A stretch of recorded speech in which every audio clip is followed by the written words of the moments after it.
ಚೆನ್ನಾಗಿ ನಡೆಸಿದ್ದೀವಿ. ನಿಮ್ಮ ಆಶೀರ್ವಾದದಿಂದ ಆಗಲೇ ಬೇಗನೆ PSI ಆಗಿ ಬರುತ್ತೇನೆ.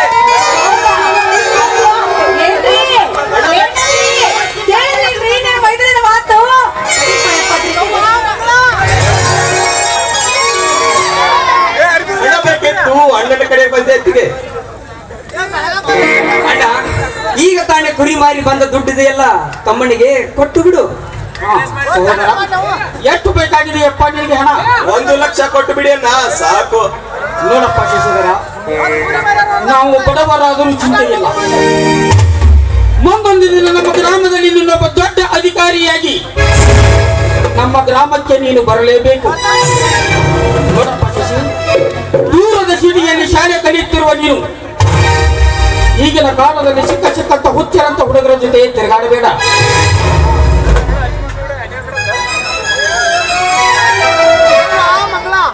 ತೆಗೆದುಕೊಳ್ಳಪ್ಪ ಹಣವನ್ನು.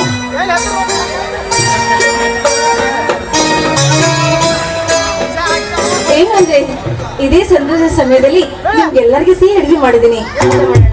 ನೋಡು ಮಗಳ, ಈ ನನ್ನ ಇಬ್ಬರು ತಮ್ಮಂದಿರು ಇದ್ದಾರಲ್ಲ,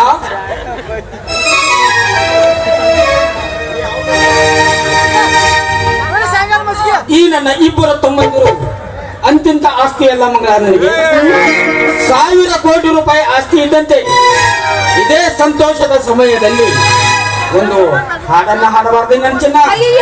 ಈಗ ತಾನೇ ಹಾಡಿದ್ನಲ್ರಿ, ಅದು ಬೇರೆ ಇದು ಬೇರೆ. ಹೌದಾ? ಅಂದ್ರೆ ಅದು ಅಣ್ಣನ್ಗೋಸ್ಕರ, ಇವಾಗ ತಮ್ಮಗೋಸ್ಕರನಾ? ಆಯ್ತು ಬಿಡು, ನೀವ್ ಹೇಳ್ದಂಗೆನೆ ಆಗ್ಲಿ.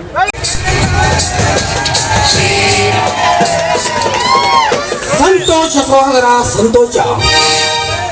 ಈ ನಿನ್ನ ದುಡಿಮೆಯನ್ನು ನಾನು ಎಷ್ಟು ಬರ್ಣಿಸಿದರೋ ಅದು ಸಾಲದು. ನೋಡಪ್ಪ ಸಹೋದರ, ಈ ನಮ್ಮ ಸಂಸಾರ ನಡೆಯುವುದು ನೀನು ಸಾಕಿದ ಕುರಿ ಮರಿಯಿಂದ ಹೊರತು ನಾನೆಷ್ಟೇ ಕಷ್ಟಪಟ್ಟು ಹೊಲವನ್ನು ಮುತ್ತಿ ಬಿತ್ತಿ ಬೆಳೆದರು 2 ವರ್ಷದಿಂದ ಅತಿ ಹೆಚ್ಚು ಮಳೆಯಾಗಿ ಬೆಳೆಯೆಲ್ಲ ನಾಶವಾಗಿ ಹೋಗಿದೆ. ಈ ಯೋಗಿಯ ಸ್ಥಿತಿ ಹೇಗಾಗಿದೆ ಗೊತ್ತೇನಪ್ಪ? ನೀನು ದುಡಿದು ತಂದ ಪಟ್ಟದ್ದನ್ನು ತಿಂದು ತೇಗುವ ಭೋಗಿಯಾಗಿದ್ದಾನಪ್ಪ, ಭೋಗಿಯಾಗಿದ್ದಾನೆ. ಸೋದರ, ಈ ವರ್ಷ ಮಳೆನೂ ಇಲ್ಲ, ಬೆಳೆನೂ ಇಲ್ಲ.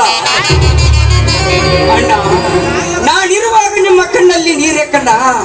ಅಣ್ಣ, ನೇಗಿಲ ಯೋಗಿಯಾದ ನೀನು ಎಂದು ಭೋಗಿಯಲ್ಲ, ಎಂದು ಭೋಗಿಯಲ್ಲ. ನೇಗಿಲ ಯೋಗಿ ಉತ್ತಿ ಬಿತ್ತಿ ಬೆಳೆಯದಿದ್ದರೆ ಈ ಜಗತ್ತಿಗೆ ಉಳಿಗಾಲವಿಲ್ಲ ಅಣ್ಣ. ಇದು ನಿನ್ನ ನಿತ್ಯ ಕಾಯಕ ಅಣ್ಣ, ನಿನ್ನ ನಿತ್ಯ ಕಾಯಕ.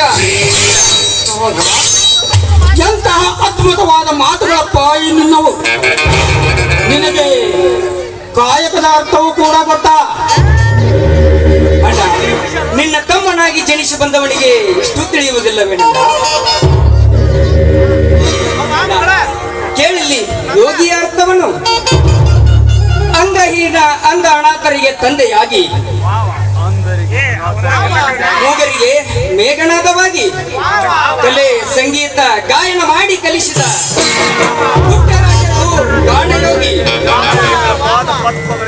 ಲಕ್ಷಾನು ಲಕ್ಷ ಮಕ್ಕಳಿಗೆ ವಿದ್ಯಾಭ್ಯಾಸ ನೀಡಿ ಅನೇಕ ಶಿಕ್ಷಣ ಸಂಸ್ಥೆಯನ್ನು ಕಟ್ಟಿ ವಿವಿಧ ದಾಸೋಹಿಯಾದವರು ಸಿದ್ಧಗಂಗಾ ಶಿವಯೋಗಿ. ಹಳ್ಳಿ ಹಳ್ಳಿಗೆ ಸಂಚಾರ ಮಾಡಿ ಕೋಟಿ ಜಪ ಯತ್ನ ಮಾಡಿಸುತ್ತಾ ಭಕ್ತರಿಗೆ ದೀಕ್ಷೆ ಕೊಟ್ಟು ಈ ಮಾಂಸಮಯ ದೇಹವನ್ನು ಮಂತ್ರಮಯ ದೇಹವನ್ನಾಗಿ ಮಾಡಿದ ಆ ನನ್ನ ಗುರು ಸತ್ಯಾನಂದರು ಸಂಚಾರಿ ಯೋಗಿ.